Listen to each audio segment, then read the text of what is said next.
Boa noite, sejam bem-vindos para mais um podcast da Fax. Hoje vamos falar sobre um tema muito importante, tanto para a sociedade em si, quanto para os formados acadêmicos na área da saúde, que é o transtorno do aspecto autista, conhecido como TEA popularmente. Nos últimos anos, o assunto tem ganhado mais visibilidade, mas ainda existem muitas dúvidas e preconceitos sobre o autismo. Por isso, como convidado, trouxemos um especialista no tema, psicólogo psicólogo e com uma formação a mais com a terapia ABA. Olá, gente, boa noite. Boa noite. Sim, eu tenho experiência desde o período da universidade, desde o primeiro semestre, onde eu tive o prazer de estar atuando dentro do CRAS, no projeto Criança Feliz, e aí eu aprendi sobre um pouco a terapia ABA e como funcionava o mundo do TEA em situação de vulnerabilidade, ou seja, saía da universidade, andava pelos bairros mais pobres de Santarém, onde eu me formei, para atender realmente esse público em situação de vulnerabilidade que não tinha acesso com facilidade a CAPSI, CAPS, CREAS e outros meios de terapia. E aí, dentro da universidade em si, eu fui adotado por uma professora doutora em análise do comportamento, que é propriamente dito ABA, e aí ela foi me passando todos os ensinamentos e os caminhos que eu deveria ter pelo ABA, né? Me formei no final de 2023 e aí eu fui trabalhando, me especializando cada vez mais nesse público, né? Neurodiverso. Fui para fora do Brasil, fiz cursos em São Paulo, fiz cursos em diversos estados para me poder trazer para Altamira uma qualidade de atendimento diferenciada para esse público daqui. É, já podemos ter um conhecimento sobre sua trajetória profissional e tudo, mas os seus primeiros contatos com os pacientes com TEA e o que fez você ter o motivo a mais de se especializar na terapia ABA em si. Sim. Primeiramente, muito foi pelo primeiro contato, de ver aquelas crianças que não tinham acesso ao tratamento sofrendo com isso, né? Porque a gente sabe que, querendo ou não, a pessoa com TEA tem algumas características que atrapalham a sua vida diária.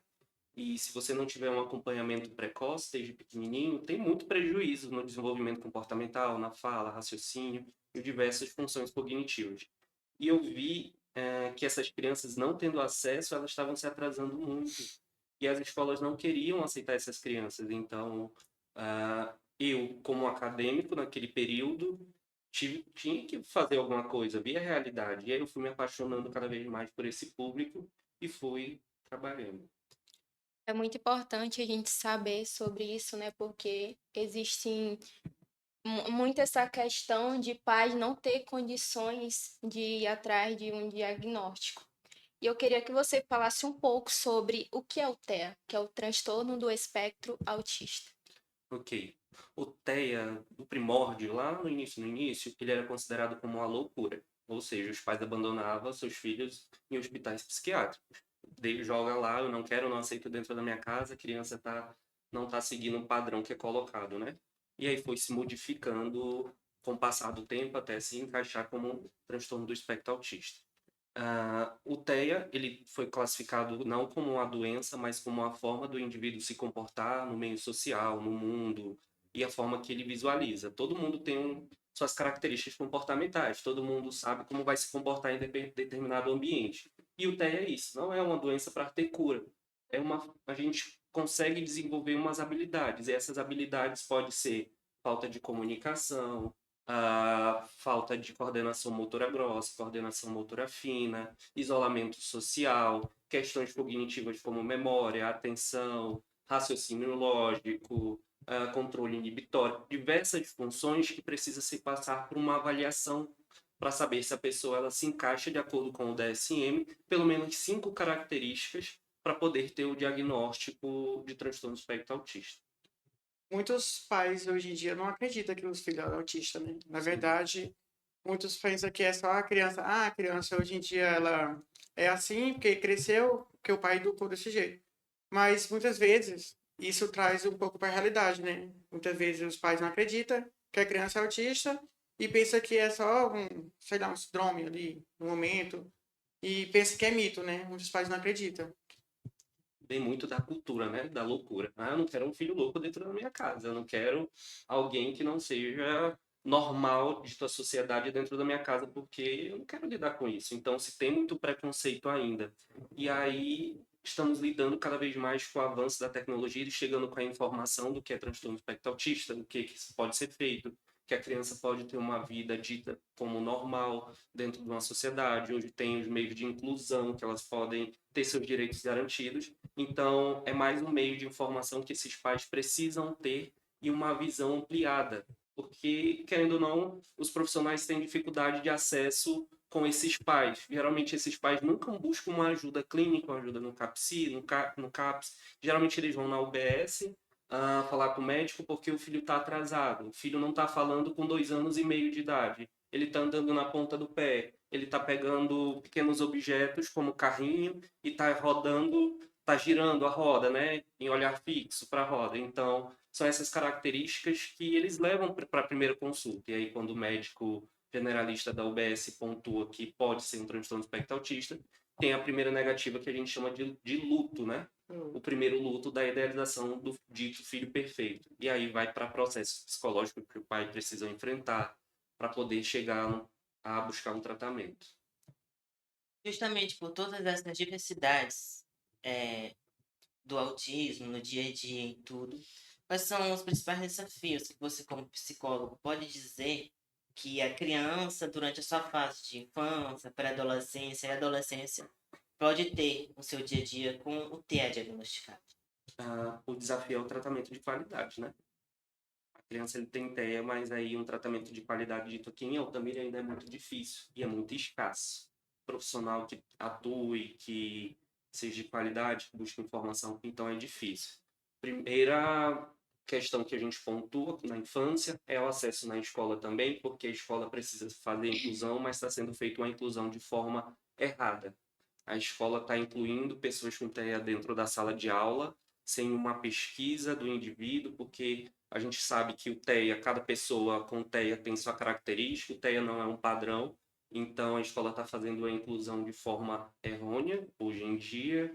O acompanhamento dentro dos hospitais também, os profissionais não estão preparados ainda para lidar com pessoas com TEA internado, pessoas com TEA tomando vacina, e aí acaba desenvolvendo uma crise e um adoecimento mental na pessoa com TEA. Na fase da adolescência, por conta da puberdade, das questões sexuais, acontece muita questão de isolamento social, pode-se ter comorbidades como depressão, ansiedade. As escolas também não estão preparadas para lidar com adolescentes com TEA e os tratamentos são pouco caros no particular, né? O CAPSI está super lotado em Altamira. Na vida adulta, pior ainda, porque pouco se fala do TEA na vida adulta. Hoje em dia a gente só fala no TEA na adolescência. Se você não tiver tratamento na adolescência, você não vai ter mais pelo resto da vida. Todo mundo fala isso. E na vida adulta tem muito prejuízo, né? Pouco se fala no mercado de trabalho também, da inclusão da pessoa com TEA, que se você tiver nível 3 ou nível 2 de suporte, você não vai ser incluso, você vai ficar dentro de casa ou no CAPSI, vai fazer esses tratamentos e acabou sua vida. E não funciona bem dessa forma. Tem diferentes desafios e precisa ainda ser trabalhado e desenvolvido em Altamira. Porque a sociedade, ela vê o TEA como um problema, às vezes, né? Não como um comportamento diferente de uma criança, de um adulto, porque antes o transtorno do espectro autista não era tão falado como é hoje em dia, né? Muitos pais hoje em dia vê um comportamento diferente de uma criança, mas às vezes não quer procurar, né, para ver o que realmente a criança tem, pelo medo da, como eu posso dizer, da crítica da sociedade, da crítica da família, da crítica dos próprios pais mesmo, né, que vem a parte da aceitação. E eu queria que você, qual é a ideia que você dá para a sociedade dentro desse contexto? A ideia que eu dou é a conscientização, né? A gente sabe que o TEA não é uma patologia para ser tratado como um adoecimento. Não é uma normalidade, é a forma que o indivíduo se comporta, a forma que ele vai enxergar o mundo ao seu redor. Muitas das vezes, a criança ela sofre preconceito dentro da família pelos pais, pelos irmãos, principalmente pelos avós, e pelo julgamento da sociedade que coloca como doido, né? Se a gente vê uma criança com TEA andando na ponta do pé na rua, todo mundo fica encarando como se fosse uma pessoa, um extraterrestre que estivesse passando no seu lado, ou alguém com um tipo de patologia transmissível que está ali frequente, que precisa ser evitado. E não é muito bem assim que funciona. Então a gente precisa mudar o olhar da sociedade, primeiro colocar debate sobre o tema TEA, levar conscientização, levar informações de tratamento que as pessoas precisam ter esse acesso com facilidade, mesmo com tecnologia, a informação não chega para todos, e quando chega são informações criadas através de ideias erradas, como fake news, que existe um medicamento que vai curar essa filha, existe tratamento que vai curar, existir diversas formas, e não é muito bem assim que funciona. Então, mais uma informação. Você, como um profissional nessa área, qual a ideia que você podia dar para as escolas? Tipo assim, ter uma sala só para essas crianças? Qual o cuidado que o pai poderia ter? Qual o olhar que a sociedade podia ter mais voltado a essas crianças hoje em dia? A sugestão para as escolas é buscar meios de inclusão certeiros. Hoje em Altamira, nas visitas escolares que eu faço, existe muita estimulação visual. Dentro da sala de aula existe muita informação e muito barulho sonoro. Então, precisa-se de uma sala sensorial. A inclusão ela precisa ser feita, mas de forma certeira, como eu falei, né? Então, precisa ser acrescentado aos poucos a criança dentro da sala, ela precisa ficar dentro da sala um período, fazer as atividades, depois retorna para uma sala sensorial.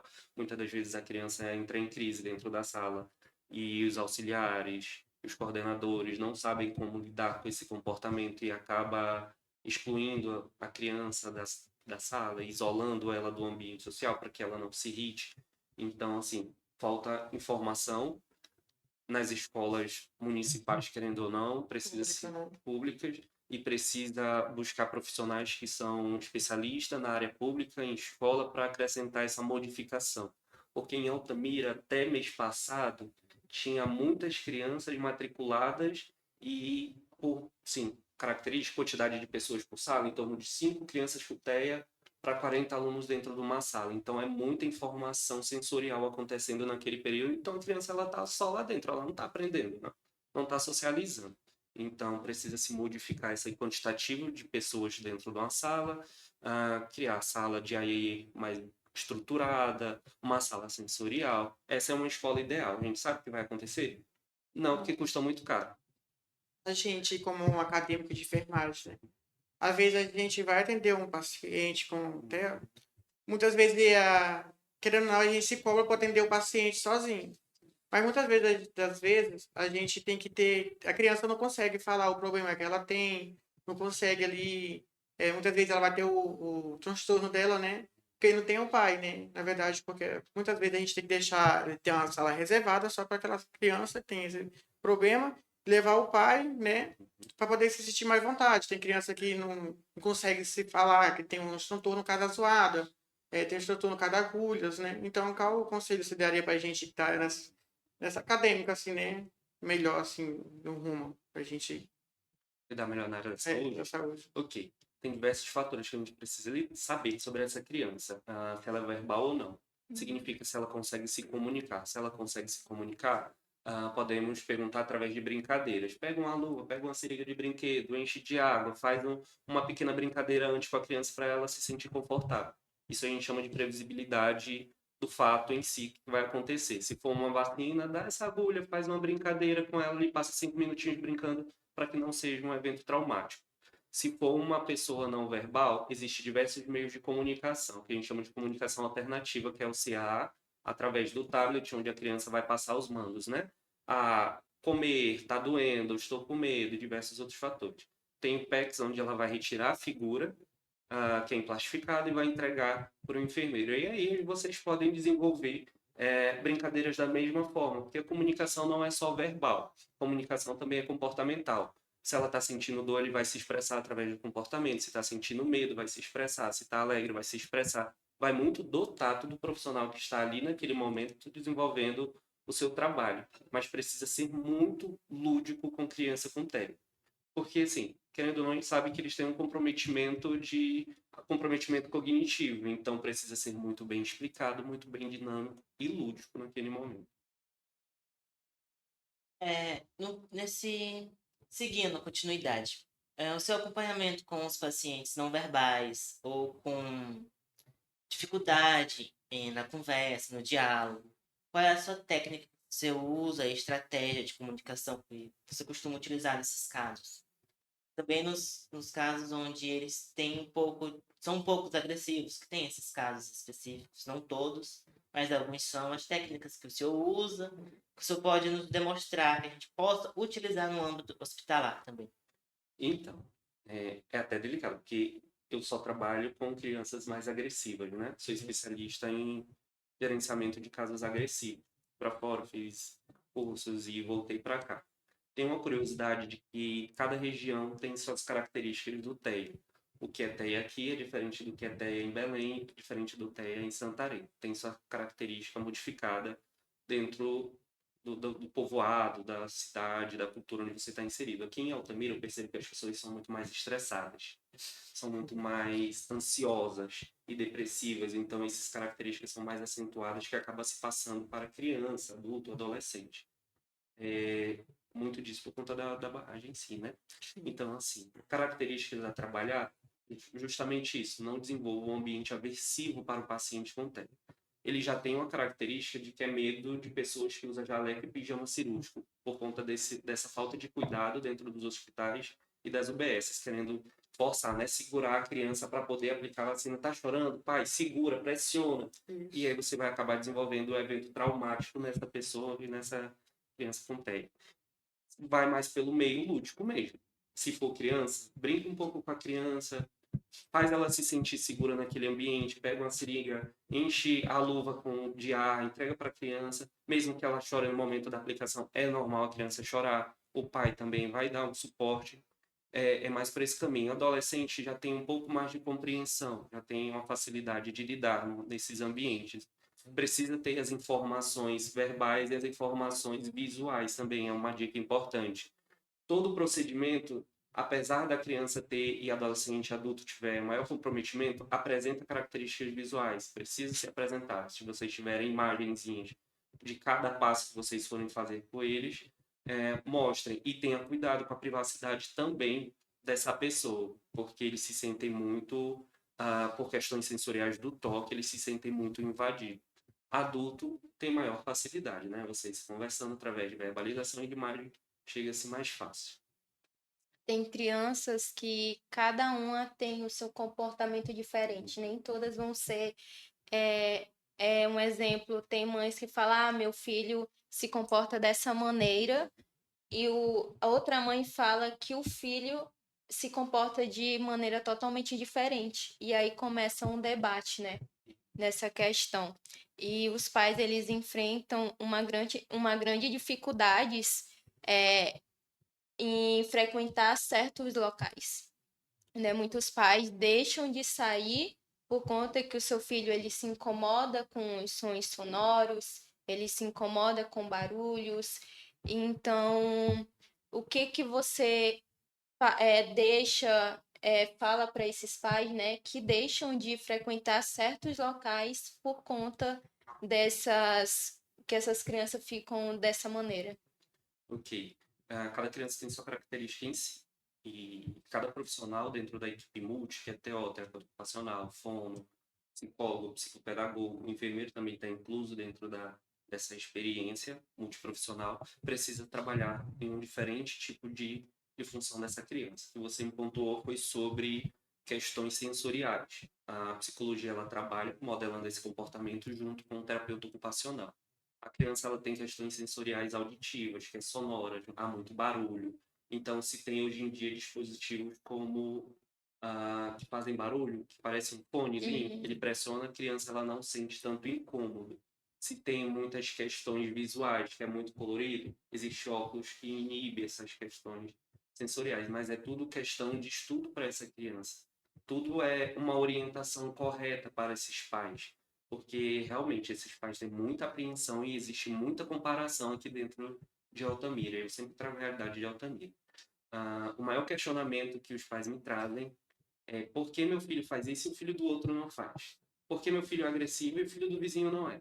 Porque será que meu filho vai voltar a se comunicar? Será que ele vai verbalizar? E não funciona dessa forma, né? Existe a característica pelo DSM, que é TEA, e existe a nossa vivência, onde a gente consegue visualizar as características de cada pessoa com TEA. Cada pessoa com TEA tem suas características individuais. E aí é estudar essas características e desenvolver habilidades para que essa criança desenvolva essas características, esses comportamentos sensoriais e consiga permanecer num ambiente barulhento, como a escola, numa lanchonete, numa pizzaria, sorveteria, onde os pais consigam lidar. Mas é um tratamento que precisa ser feito, essa modelação sensorial e comportamento. Hoje em dia tem vários crachá de identificações, né? Muito importante os pais usar, que muitas vezes a criança, muitas vezes a gente não sabe, tem muitas pessoas que não sabem que a criança tem um problema, né?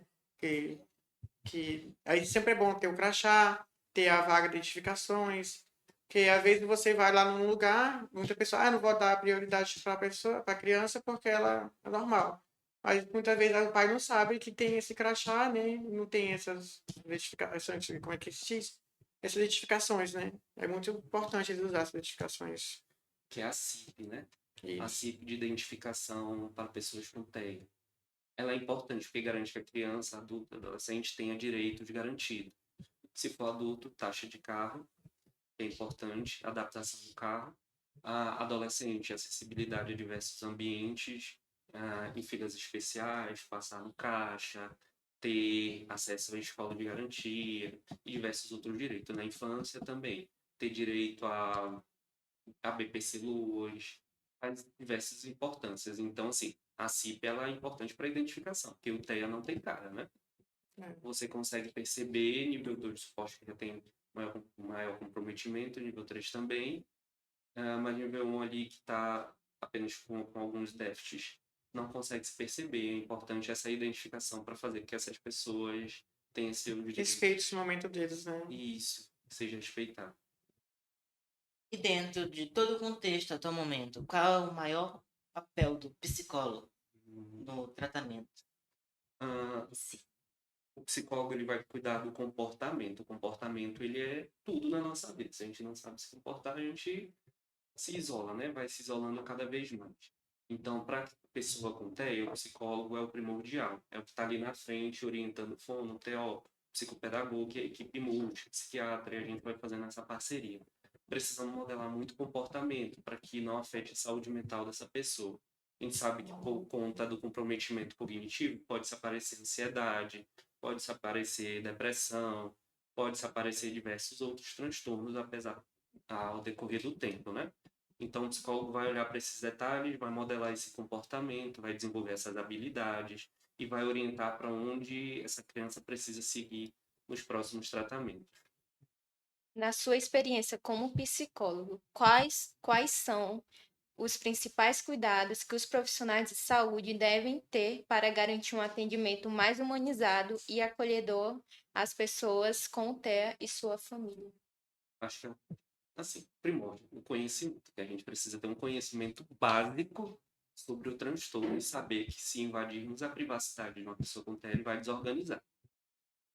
Se eu tocar na pele sem autorização, vai desorganizar. Se eu me comunicar de uma forma não compreensiva e não certeira, vai se desorganizar. Então é preciso ter esse cuidado. Dentro do hospital, seja o mais claro possível e o mais breve possível. Você se comunica, brinque com a pessoa, seja delicado. Muitas das vezes a pessoa com TEA pode parecer isolada, mas é por conta do transtorno. Então a gente precisa realmente se informar do que é o transtorno para aprender a lidar em diferentes ambientes. Eu tenho um primo que ele tem esse problema de TEA, né?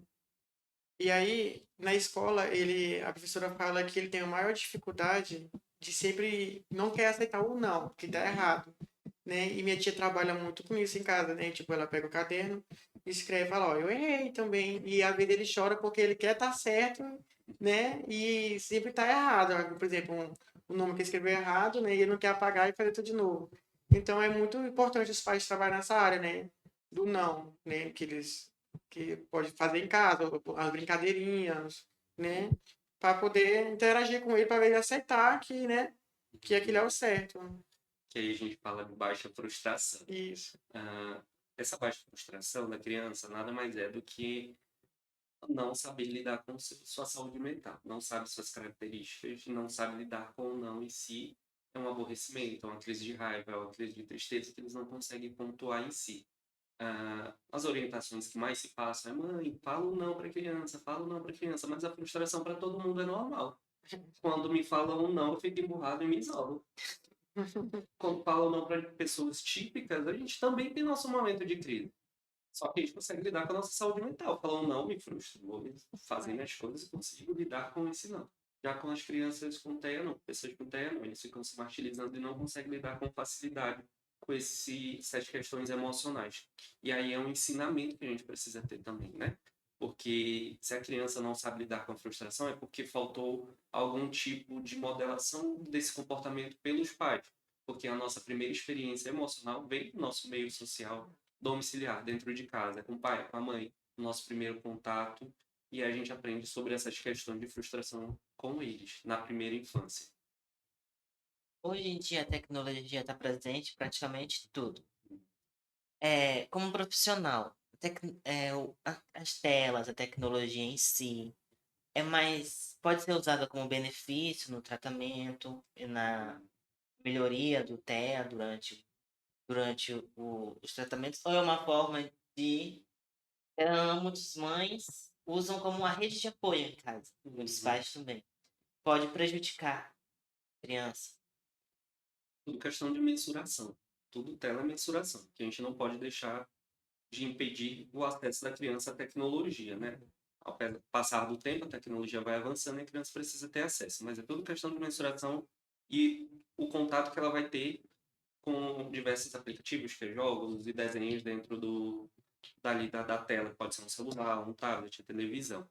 Há uma quantidade de horas que a gente pontua para a criança ter acesso, que é apenas de 2 horas no dia, dividido em meia hora de manhã, 1 hora de tarde, meia hora de noite, que é para o desenvolvimento saudável desse cognitivo. Mas a gente sabe, como você pontuou, que os pais estão deixando como meio de suporte para calar a criança. Eu quero que a criança fique quieta, porque eu preciso limpar a casa, eu preciso sair, eu dou a tela para a criança. Isso atrasa o desenvolvimento, né?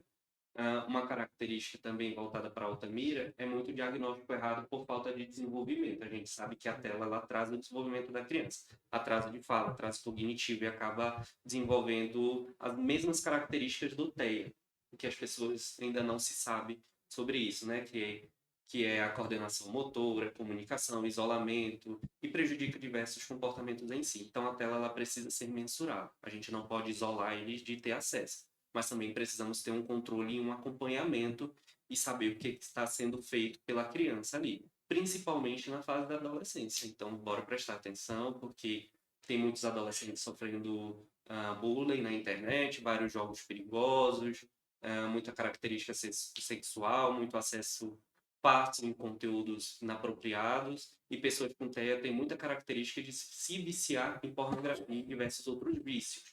Então, os responsáveis precisam ficar de olho nesse acesso.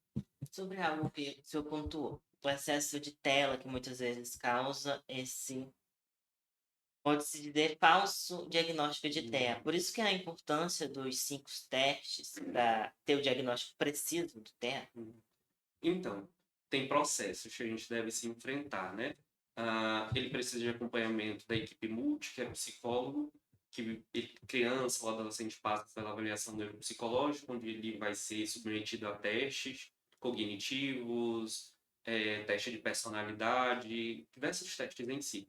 E aí vai se levar no psiquiatra. O psiquiatra não vai chegar num possível diagnóstico de primeira vez, ele vai fazer uma pesquisa ao tempo prolongado de 1 ano, a criança vai começar o tratamento com fono, se tiver questões de comunicação prejudicada, psicopedagogo, se tiver na escola prejudicado, TO se tiver questões de sensoriais prejudicado, e psicólogo acompanha ao todo, até se chegar no possível diagnóstico. Mas tem muita característica que a gente precisa pontuar. Uma das nossas funções, que é da psicologia, é fazer avaliação social, que é aí dentro do ambiente naturalista, que é dentro de casa, para saber se essa criança não está sendo estimulada por demais em tela. Geralmente, pelo que eu vejo, é tela. Muita tela, muita tela, muita tela. Hoje o mal é a tela. A criança ela pode ter TEA, mas está atrasada por conta da tela, do uso de tela em si. Comunicação, não consegue se comunicar por conta da tela, está viciada a certo tipo de tela. Como você pontuou, a questão da frustração.